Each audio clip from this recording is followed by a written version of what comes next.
Nobody Cares Productions. Time for something new.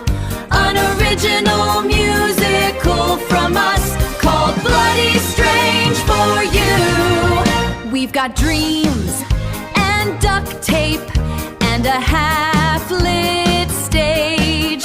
A story full of wonder and a touch of rage. In the beginning, there was nothing.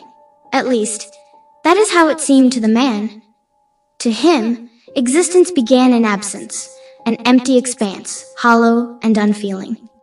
Yet the woman remembered it differently. She insisted there had been something, some flicker, some emergence, light pressing itself into the void like a promise not yet understood. Between them, the truth fractured. On the first day, there was a whisper, there was nothing, then something, a flicker light, still dark, still empty, a dome above us, a sky that held us, a hollow shell. Half full with water?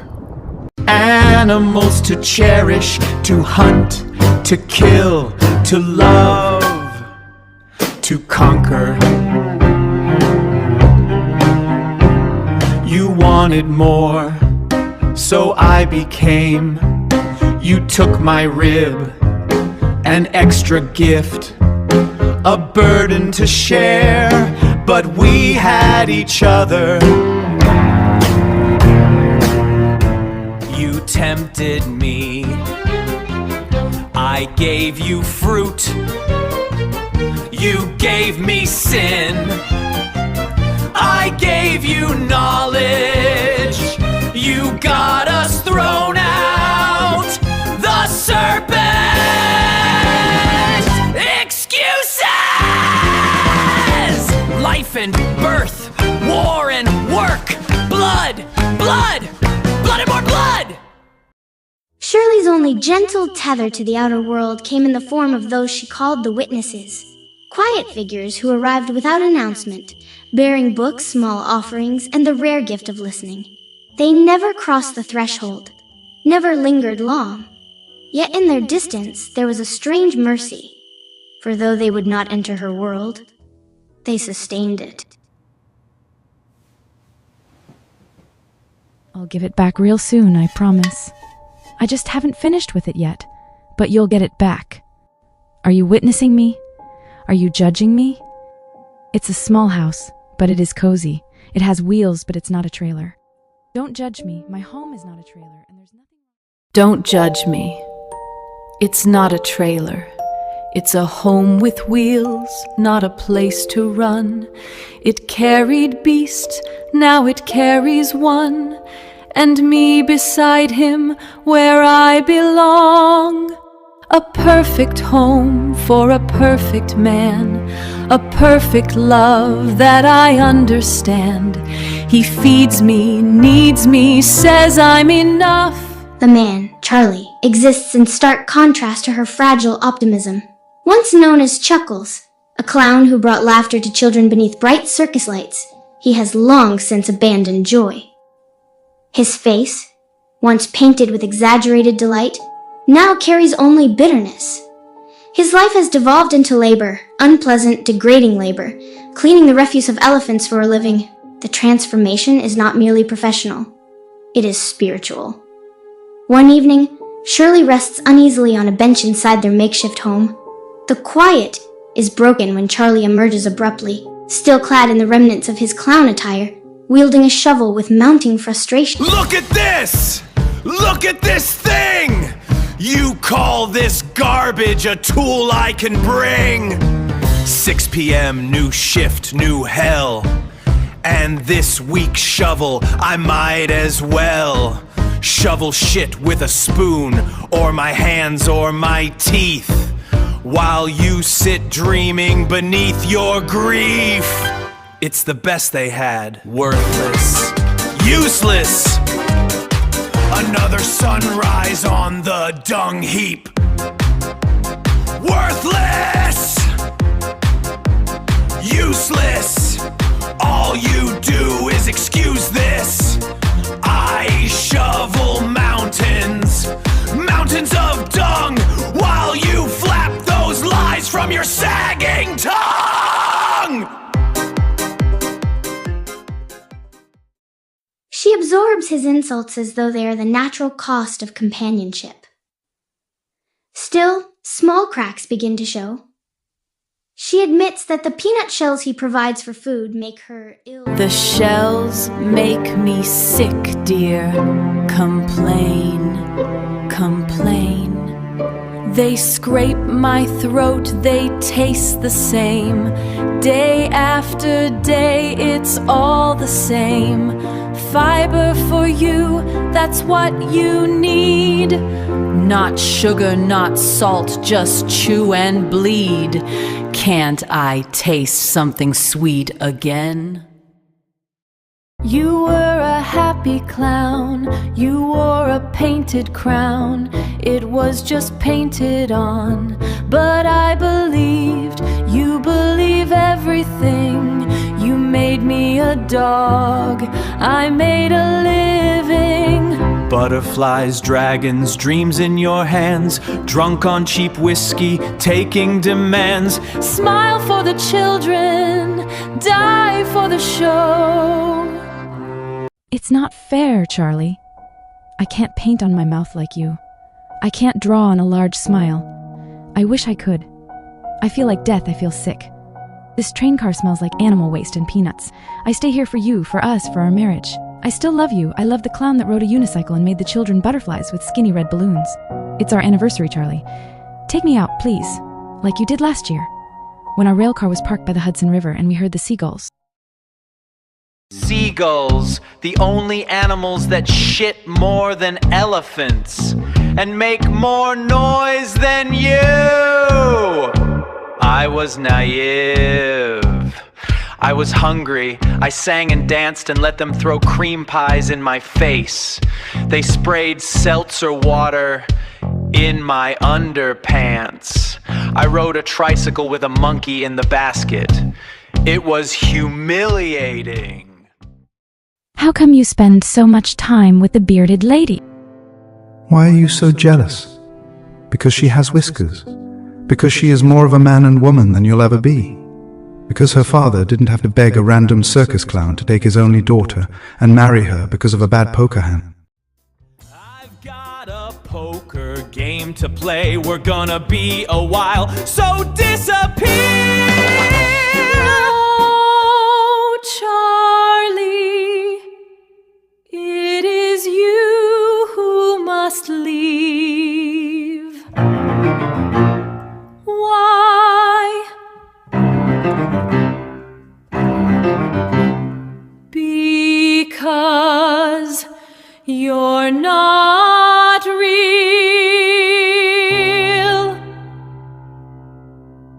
Ooh, thanks for coming back and bringing me more books. I've been reading a lot more lately, and I have been fascinated with the word real. The word real is special because it's an everything word, as in, this thing that hurt me isn't real.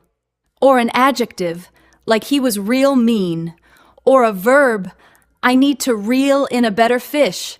Or an adverb, like now I'm going to live in the real world. Such a powerful word, real. I will ask you the same question I always do after you come to visit me. Will you come in and sit with me? Against the rule? Whose rule? Who rules over you and tells you that you cannot come in to have some tea with your friends? I learned my companion was a real dog. Wow, there's that fabulous real word again. Come to find out, this hairy beast could still be my friend and keep me company. And I'm totally fine with that! Real. Such a curious word. Real can be a thing you hold, or something you were always told. A noun, a truth, a shifting line, a word that slips through yours and mine. Ooh. You bring me books, you bring me light. You stand outside, but not inside. You say you care, you say you see, but will you ever sit with me? No, no, of course not.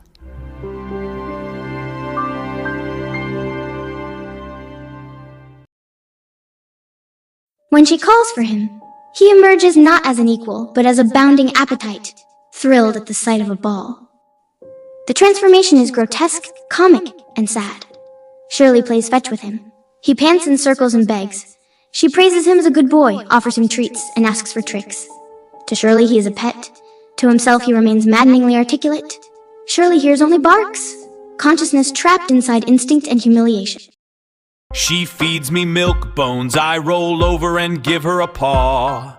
Meanwhile, every instinct says I should be offering my own bone to the dogs next door. Life's unfair like that. Must be tough loving a dog, huh? You give me fresh water, I drink from the toilet. You buy chew toys, I want your shoes. You ask for kisses, I lick your face. It's in my blood. Oh, there you are, my great escape. That perfect collie ginger with the pink collar and the jingle shape. I mounted you ever so briefly before your owner sprayed me with the garden hose. I was just doing what came natural, and yet they can't let a beast be a beast. I'm domesticated, trained and pruned, but they don't know a bitch until they sniff her ass.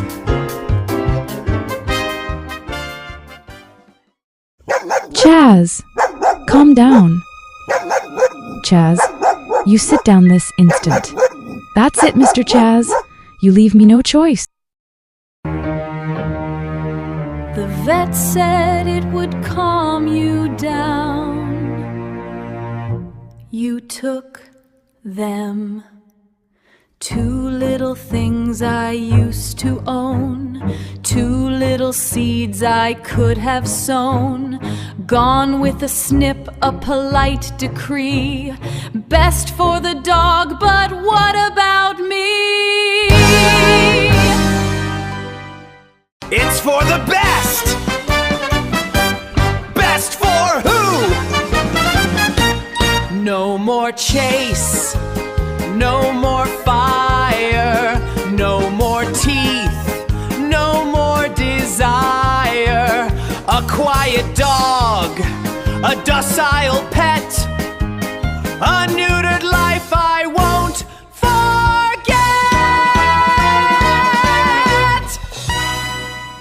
Now, Mr. Chaz, I've warned you about your behavior, and we've had too many complaints from the neighbors. And the vet told me it would calm you down. You want your ball? Ball. Way to rub it in, lady. I used to have two of my own, but I can't control myself, so you take them away. That's a crock of shit if you ask me. But I'm just a dog, what do I know? My balls gave me the urge to chase cars, howl at the moon and mount random mutts. You call it bad behavior, but it's instinct. Part of who I am, or what I used to be in any means. You want to go for a walk in the park? Sniff trees? Chase squirrels? Walk, walk, sniff the trees, trees, chase the squirrels, the world, the light, the sweet air. My kingdom's calling, a voice beyond compare. The scents are singing, a choir in the wind. Oh, walk me free and let my real life begin. Run, run, run, don't think, don't feel. Just chase the moment, make it real. Chase! Free!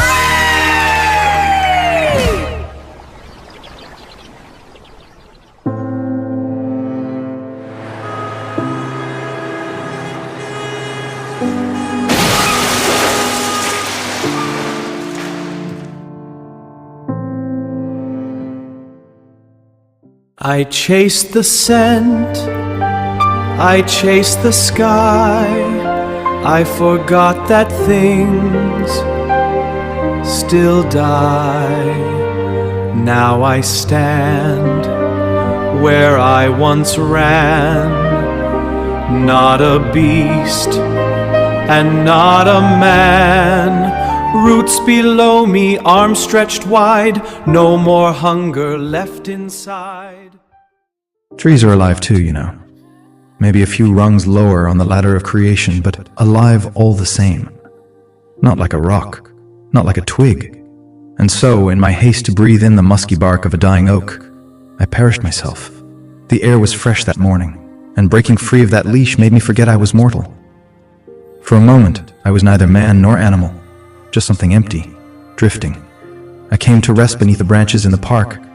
My ashes settled under the seed of a maple, and in time I rose again, a sapling.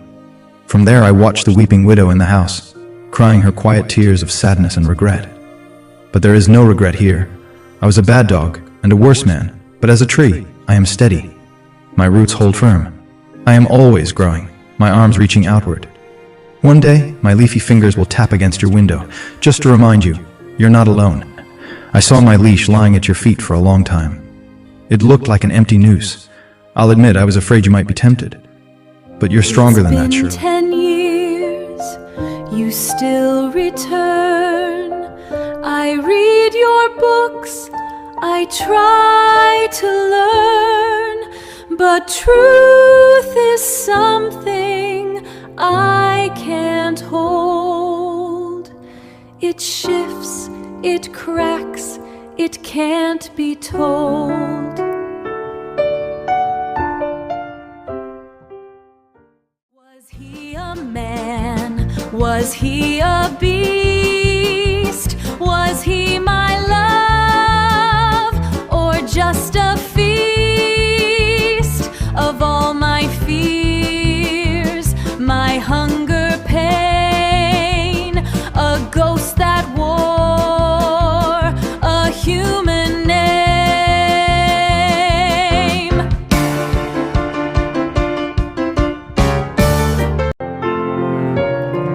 He loved the trees,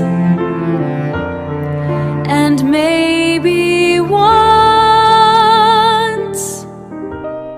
he loved me. Yes, yes, come inside.